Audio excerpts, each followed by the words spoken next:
Help me reach 7,000 subscribers. Please like the video and share your thoughts in the comments. Your feedback helps make the content better. When I tell people how my marriage ended, I usually start since that evening in the kitchen. I came home from work, dropped my keys in the bowl by the door, and the house was quiet. Not reading a book quiet. Empty quiet. Her car wasn't in the driveway. I checked the clock over the stove. 6:30. I pulled some chicken from the fridge, chopped vegetables, threw everything in a pan. Habit. I used to like cooking for us. Halfway through, I texted her. Hey, you on your way? No answer. By 8, the food was getting cold. I was sitting at the table, still in my work shirt, staring at 2 plates. At 9:30, I heard her car pull in. I got up fast. I still cared back then. She came in with her bag on her shoulder, hair a little messy, smelling like some sweet perfume she didn't wear for me anymore. Hey. I stepped toward her, arms open. You're late. I'm 8. She moved past me, not even slowing down. Not now? I'm tired, she said, dropping her keys. I already ate, so I'm going to bed. The way she said it, like I was an annoying salesman at the door. I stood in the hallway, looking at the untouched food, then at her back as she walked to the bedroom. If I had known where that one sentence would lead, I would have stopped cooking that night and started packing. But back then, I still thought we were just going through a phase. I followed her to the bedroom door. Where were you? I asked. She was kicking off her shoes. Out. With who? I leaned on the door frame. She rolled her eyes. Megan and the girls. Can this wait? I'm exhausted. It already waited 3 hours. I pointed at the clock. You didn't text back. Her voice went flat. My phone was in my bag. I didn't see it. Happy now? Not really, I replied. I cooked for us. You didn't tell me you were going out. You didn't tell me you'd be late. That's not nothing. She pulled a t-shirt from the drawer. Mark, I'm not reporting to a supervisor. I went out. I had a long day. I needed a break. Why are we turning this into drama? Because my wife disappearing for hours and brushing it off like I'm a stranger is a problem, I answered. That's why. She stopped for a second, then shrugged. You're overreacting. I'm going to sleep. She switched off the light on her nightstand and turned away. I stayed in the doorway for a moment, in the dark. That was the first signal. I noticed. I just didn't know, yet, how far it would go. The next week, it turned from signal into pattern. She started working late more often, coming home after 9, eating out without a word, phone face down on the counter, screen lighting up with messages she didn't have energy to answer. Wednesday, I was in the garage, sorting tools, when my friend Dan walked in. Dan is a mechanic, loud, straightforward, zero filters. He'd stopped by to borrow a ratchet, stayed for a beer. He glanced at the empty driveway. Lisa not home yet. Nope, I said, wiping my hands on a rag. She's got another late one. He tugged open the cooler. She'd been pulling those a lot lately. Yeah. I took the bottle from him. Apparently married people live separate lives now. He looked at me. You okay with that? I'm not, I told him. Which is why I'm done pretending I am. I meant it. That night, when she finally came in around 10:30, I was sitting at the kitchen table with my laptop and a notepad. No TV, no music, just me and a list.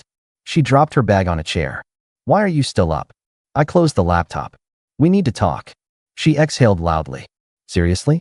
Now? Yeah, now. I pointed at the chair across from me. Sit down. She stared at me, annoyed, but sat. All right, Mark. What is this? I kept my voice calm. Look, I get it. You're busy. You have friends. You have a life. So do I. But I'm not okay with my wife disappearing into thin air and brushing me off like some random roommate. She crossed her arms. You're being controlling. No, I shook my head. I'm being clear. I'm not asking for your schedule minute by minute. But if you're going out, you send a text. Where you're going, who you're with. Not because I own you. Because we're married and I'm not a ghost you live with. She stared at me. You don't trust me. Trust needs information, Lisa, I replied. You vanish for hours and give me one-word answers. That doesn't work for me. So here's my rule. If you want nights out, fine. But you tell me ahead of time, or at least send a message. Hey, I'm going with Megan and the girls to some bar, be home around 10. That's basic respect. She scoffed. Wow, you rehearsed that, didn't you? Yeah, I said. I did. Because I'm not going to keep cooking for 2 and eating alone without saying anything. She leaned back. And if I forget to text? What? I get written up. I held her stare. If you forget once, we talk. If you keep forgetting, I start living like a man who doesn't have a partner he can rely on. I'll make plans without you. I'll stop adjusting my evenings for someone who treats me like background noise. Her eyes narrowed. Is that a threat? It's a boundary, I corrected. Big difference. She went quiet for a few seconds. Fine, she said finally. I'll text. Happy. It's not about happy, I replied. It's about not being treated like you're single and occasionally visiting your house. She pushed her chair back. We're done. For tonight, yeah, I said. We'll see how you handle it. I thought that was progress. The next 2 days, she acted like she'd heard me. Thursday morning, I came into the kitchen and she was already there, making coffee, frying eggs. She never did weekday breakfast. You're up early, I commented. She glanced over. I figured I'd make you something. You looked tired last night. That's new, I said, sitting down. I was a little harsh, she admitted, sliding a plate in front of me. Work has been insane. I took it out on you. I can text when I go out. It's not a big deal. I watched her move around the kitchen. Soft tone, warm plate, small smile. Mid-turn. Okay, I nodded. Let's see it. That evening, while I was at the gym, my phone buzzed. Hey, meeting Megan and Jess at the wine bar downtown. Be home by 10. Don't wait up with dinner. Clear, detailed, even with a little heart emoji she hadn't used in a while. I stared at it. Part of me relaxed. Another part filed it away. This showed she could do it when she felt like it. You learn a lot from how someone behaves when there are rules. For a week or two, it went better. She texted.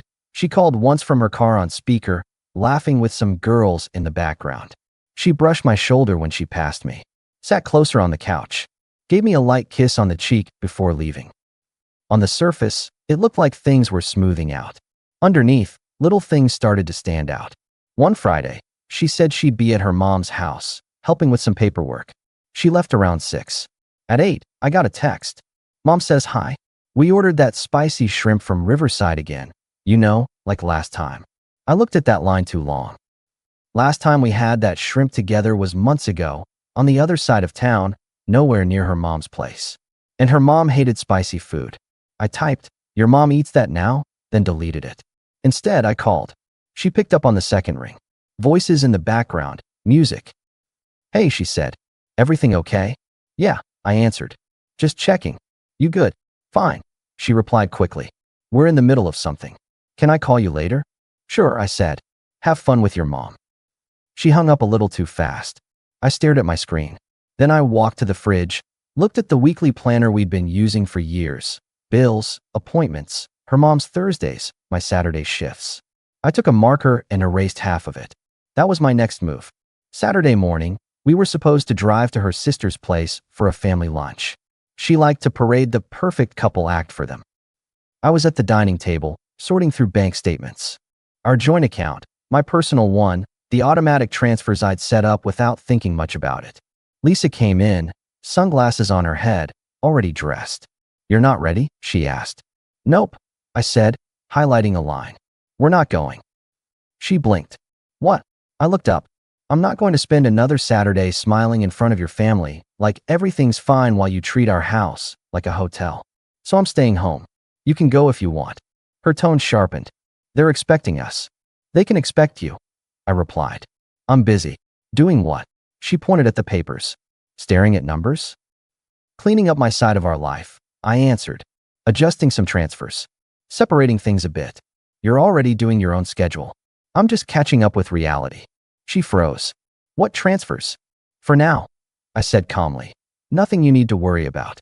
Just know I'm done paying for a life I'm not actually part of. If you want me there, that includes information, time, and respect. Not just my name on bills. Her jaw tightened. So you punish me with money. Nice spin, I said. You build your own private life? I stopped financing a fantasy. That's not punishment. That's balance. You're being dramatic, she shot back. Can you stop with this mood and just come? We'll talk about your balance later. I shook my head. No. We talk now or not at all. I'm not going there to play happy spouse while things are like this. She grabbed her keys. Fine. I'll go alone. But you're making this weird. As long as we're clear on who made it weird first, I replied. She left, slamming the door. That afternoon, Dan came by again, this time with his girlfriend, Erin. They brought burgers. We ate on the back deck. Erin took a sip of soda. Lisa not home. At her sister's, I said. Family lunch. Erin frowned. Huh. I thought I saw her car near the riverfront last weekend. I was driving by that row of restaurants. Thought, that looks like Lisa's car, but figured you were both out. I kept my face neutral. Yeah? Must have been one of the nights with the girls. She didn't catch the tone. Dan did. He glanced at me, but didn't say anything. Another line in the file. That evening, Lisa came back from her sister's all thought out, like someone had flipped a switch. She walked into the kitchen while I was putting dishes away. Hey, she said softer. I'm sorry I snapped earlier. That makes two of us who heard it, I replied. She leaned against the counter. You just caught me off guard. Things at work, things with mom, my head is all over the place. I know I've been distant. I'm trying. I really am. I looked at her. Then stop trying in your head and start doing it out here. She stepped closer, put her hand on my arm. I made your favorite salad at Jenny's. Everyone asked where you were. I told them you needed a break. I can tell them we're fine. We can be fine. I didn't pull away. I also didn't lean in. We'll be fine, I said, when your actions match your words. Not before. She nodded, like she agreed. Another soft tone, second illusion. The next week, she was sweetness itself for 2 days. Texts. How's your day? Little photos from lunch. One night she curled up at my side while we watched some detective show. She rested her head on my shoulder like nothing was wrong. You can call me naive for letting myself relax an inch. I won't argue. But I also kept one eye open. Wednesday was the night everything clicked. I got home, changed into jeans and a plain shirt, grabbed a quick bite. Lisa came out of the bedroom in a dress I hadn't seen in a while. Simple, but she'd put effort into it. Hair done, heels, light makeup. Going out? I asked, leaning on the doorway. She picked up her purse. Yeah. Megan texted. Girls' night. I need it. Where? I asked. She paused just a second too long. Downtown. That place by the river. You know the one. I told you about it. What time you back? I kept my voice casual. Not late, she said. 11 maybe. Text me when you get there. I added. And when you're on your way home. She rolled her eyes, but there was a little smile. Yes, sir. Anything else? Curfew? Breath check at the door. I'm serious, I replied. You agreed to the rule. She sighed. Fine. I'll text. Happy. Not the word I'd use, I said. But sure. She left. I watched her car back out of the driveway. 10 minutes later, I grabbed my keys. If I was wrong, I'd look like an idiot in my own head. If I was right, I wanted the truth in front of my face, not as a story out of her mouth. I took the old pickup, the one with the quiet engine. Drove downtown, kept a car or two behind her. Traffic helped. She didn't look back once. She parked near that row of restaurants by the river. There was a steakhouse, a seafood place, a small Italian one with candles in the windows. I pulled into a spot across the street, killed the lights. She got out, checked her phone, looked around. A man stepped out from the restaurant entrance, straightening his shirt. Jason, her ex from years back. I'd met him once at some reunion thing. Fake smile, soft voice, always holding the center of attention like it was his birthright. I watched them hug. Not a quick, friendly thing. A slow one, with both arms, his hand staying on her lower back a little too long. I took my phone from the cup holder and took a picture. Then another. Clean shots. Her face, his face, the place. They went inside. I stayed in the truck. I sat there for a while, staring at the building. Couples went in, couples came out. People laughed on the sidewalk. Some guy tried to parallel park and failed twice. Part of me wanted to storm in there, flip their table, throw the ring at her, and make a scene. That's the part movies are built around. The rest of me did what I actually do. I waited and watched. After about an hour and a half, they came out. They were close. Her hand brushed his. His arm went around her for a second. She laughed at something he said. Another set of pictures. They walked down the street together to the taxi stand. One car pulled up. They both got in the back. No hesitation. Driver pulled away. I followed at a distance. Not too close. Just enough to keep the lights in view. The car stopped in front of an apartment building on the other side of town. I recognized the street. Old brick buildings, narrow entrance, couple of trees planted along the sidewalk. They got out. He opened the door to the building. She stepped inside first. He followed. I took more pictures. Entrance, street number, time stamp in the corner of the screen. Kill turn. I sat there, hands on the wheel, and felt something very simple. Done. No yelling. No tears. Just a clear, straight line in my head. This is over. All that was left was paperwork and logistics. I drove home the long way, planning. Back at the house, I walked through the rooms once. Bedroom, closet, bathroom. I took out a small suitcase from under the bed and set it by the dresser. Not for me. Then I sat in the living room, phone in my hand, and waited. Around midnight, I heard a taxi outside. Car door, footsteps, keys rattling. She walked in, closing the door quietly like that would change anything. Hey, she started, smiling, cheeks flushed. I didn't think you'd still be up. The girls. I got up from the couch. How was it? I asked. Good time with Megan and the others? The smile on her face froze. She glanced at my hands. Empty. Then at my face. Whatever she saw there, it wiped the warmth clean off her. It was fine, she replied. Why are you staring at me like that? I stepped closer, reaching an arm around her. Just missed my wife? I said, leaning in. She jerked back like I'd tried to touch a hot stove. Don't, she snapped. Never put your hands on me like that again, or we are done. I mean it. There it was. Threat, loud and clear. I straightened up. That might actually be the best idea you've had in months, I answered. She blinked. What are you talking about? You said if I touch you. We're done, I replied. I'm saying being done sounds like the healthiest option on the table. Panic started to flicker in her eyes. This was not the script she'd written in her head. Wait, she said quickly. You're twisting my words. I just got in, you're already starting? We can talk in the morning. We're talking now, I said. I reached into my pocket, pulled out my phone, and unlocked it. Since you had such a busy night with your girls. I swiped to the photos and held the screen up. First one, her hugging Jason in front of the restaurant. Her face lost all color. What is this? I slid to the next. Them at the entrance, his hand on her back. Then them at the taxi. Then them at the building. We were just catching up, she stammered. Old friends. You're taking pictures of me now? Are you serious? That's crazy. I tilted my head, like I was trying to understand a new language. While she was talking, another notification popped up. The cloud backup had finished. All the photos stored safely. I swiped again, to the ones in front of the apartment door. And here? I asked. Let me guess. You went upstairs to pray together? Or you decided the restaurant wasn't private enough for your deep conversations? Tears started forming in her eyes. It wasn't like that. What was it like then? I asked. Walk me through the holy part. She pressed her hands to her face. It was one time. I was confused. We were talking about old stuff. I didn't want to hurt you. I just needed to clear my head. I actually laughed. A short one. You cleared a lot more than your head, I said. You cleared out the rest of my patience. It was a mistake, she insisted. We've been together so many years. You're really going to throw it away over one stupid night?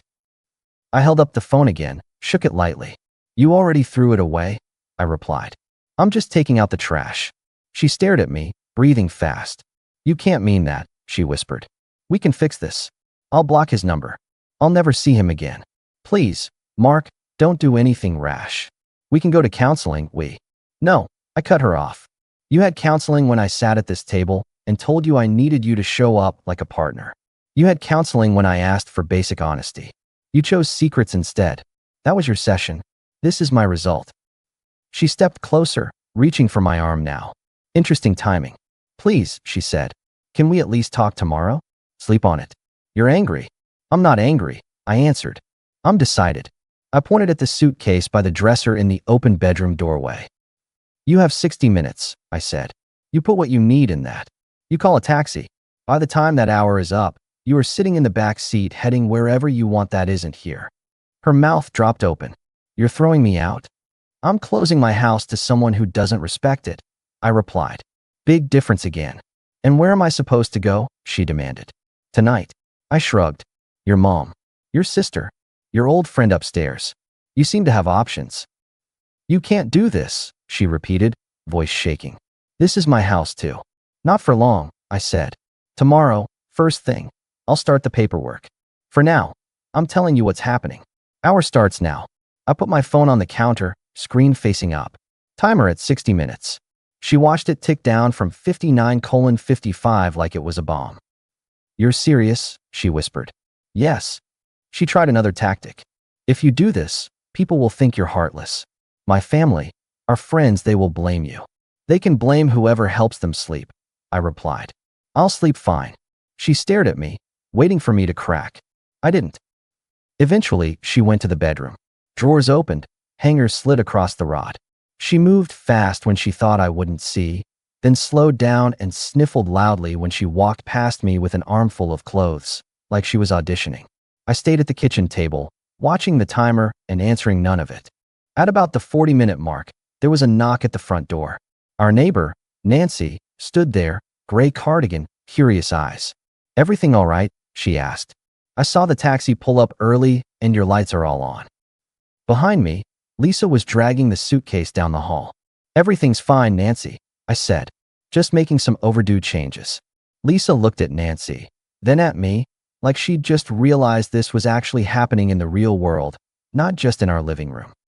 Nancy's gaze flicked to the suitcase, then back. She was old enough to understand without questions. "Well," she said slowly, "if anyone needs anything, I'm next door." "Thanks," I replied. When the taxi arrived, Lisa stood at the doorway, pulling her coat tighter. "This isn't over," she said quietly. "You're just angry now. You'll calm down. You know you will." I met her eyes. "You really think so little of me," I replied. "That's almost funny." She picked up the handle, rolled the suitcase out, and got in the car without another word. I closed the door and locked it. Next morning, I woke up at 6, made coffee, sat at the table where we'd had that first talk about texting, and laughed once at the memory. By 8:30, I was sitting in a law office downtown. Small place. No fancy furniture. Just a middle-aged woman with glasses and a clear way of speaking. She looked over the notes I'd brought, the photos, the timeline. "So," she said, looking up, "you're done." "Yes," I replied. "I want this over with as fast and as clean as possible." "We can do that," she said. "No kids. House, car accounts. You already started separating finances." "Yesterday," I answered. "I'm also heading to the bank after this." She nodded. "Good. That makes it easier. I'll draft the documents. She'll get served. You ready for calls and messages?" "They already started last night," I said. I answered none. She gave a tiny approving nod. "Keep it that way. The less you say, the clearer this goes." From her office, I went to the bank. Spoke with a young manager in a neat shirt who tried to keep his voice neutral when I explained I wanted to remove joint access to certain accounts and cancel automatic transfers. "Is everything all right, Mr. Collins?" he asked. "Everything is accurate," I replied. "That's all that matters." He clicked through his screen. "All right. Access changed. She'll still have her accounts, but the shared one is now limited." "Perfect," I said. My phone buzzed the whole time. Calls from Lisa. Messages. 2 from her sister. 1 from her mom. I didn't open them. On my lunch break, Dan met me at a diner near the shop. He slid into the booth. "You look like you slept." "I did," I said. "Best sleep I've had in months." He raised an eyebrow. "So, she's out," I told him. "I followed her last night. Saw everything I needed to see. Showed her the pictures. Gave her an hour to pack. This morning I hired a lawyer. Bank access changed." He stared at me for a moment, then let out a breath. "Damn," he muttered. "You actually did it." I took a sip of water. "Did you think I wouldn't?" "I've seen a lot of guys talk and then fold as soon as the tears start," he said. "Good to see you're not on that list." My phone buzzed again on the table between us. He glanced at the screen. Lisa's name. 10 missed calls already. "You gonna pick up?" he asked. "No," I replied. The call ended. A text came in. "It was just one night. We've been married so long. You're really going to walk away from everything for one mistake?" Another one, right after. "You're hurting me more than I ever hurt you. How can you be so cold?" I read them once, then typed a single reply. "You traded all those years for that one night yourself? I'm just respecting your choice." Then I hit send and blocked her number. Silence. Dan watched me. That's it, I said. He nodded slowly. "You know she's going to try other ways. Social media. Family. Friends." "I know," I replied. "But she doesn't get to speak into my life anymore. She lost that seat." He smirked. "Remind me not to cross you. You don't disappear for hours and lie about where you are," I said. You're safe. The following weeks were busy. Paperwork, signatures, meetings. Her lawyer called mine, tried the usual angles. He's being extreme. He's throwing away a marriage over a misunderstanding. My lawyer sent back the photos, the timeline, my offer.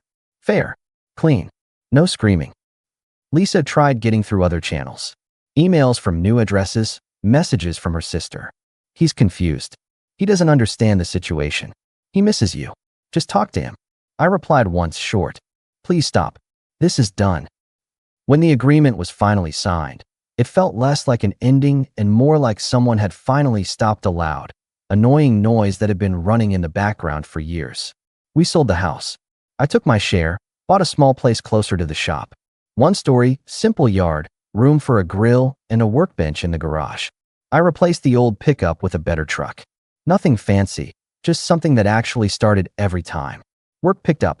Turns out, when you're not mentally tracking your spouse's location every evening, you have more energy for life. I started going out with coworkers sometimes. Ball games, cheap beers, normal conversations. A few months later, I met someone through Dan's girlfriend. Her friend Emily.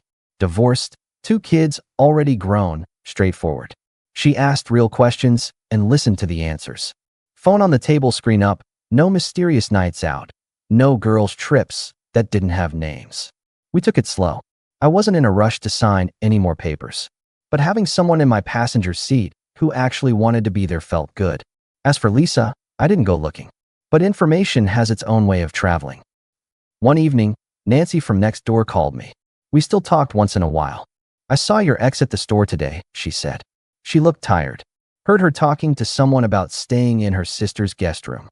Hope she figures out her life, I said. You're doing well, Nancy added. It shows. I am, I said. Took me a while to clean up my own standards. Worth it. After we hung up, I went to the garage. Emily was there, sitting on the little couch we dragged in, watching me work on a project for the shop. She looked over. You all right? Yeah, I said, tightening a bolt. Just thinking about old decisions. Regrets? She asked. No, I replied. Just reminders. She nodded. Reminders are useful. I wiped my hands, sat down next to her. Here's the thing. People like to dress up what happened to me with big words. Betrayal, heartbreak, all that. For me, it was simpler. She stopped treating me like a partner. I told her clearly what I needed. She chose secrets instead. She thought I would break before my patience did. She bet wrong. I didn't slam doors or burn anything down. I just took my time, gathered the facts, moved my money, hired the right people, and opened the front door for her to leave. Cold, maybe. Effective, definitely. If you take anything from this, let it be this. When someone shows you you're optional, you don't argue. You don't chase. You don't give speeches. You quietly move them out of the center of your life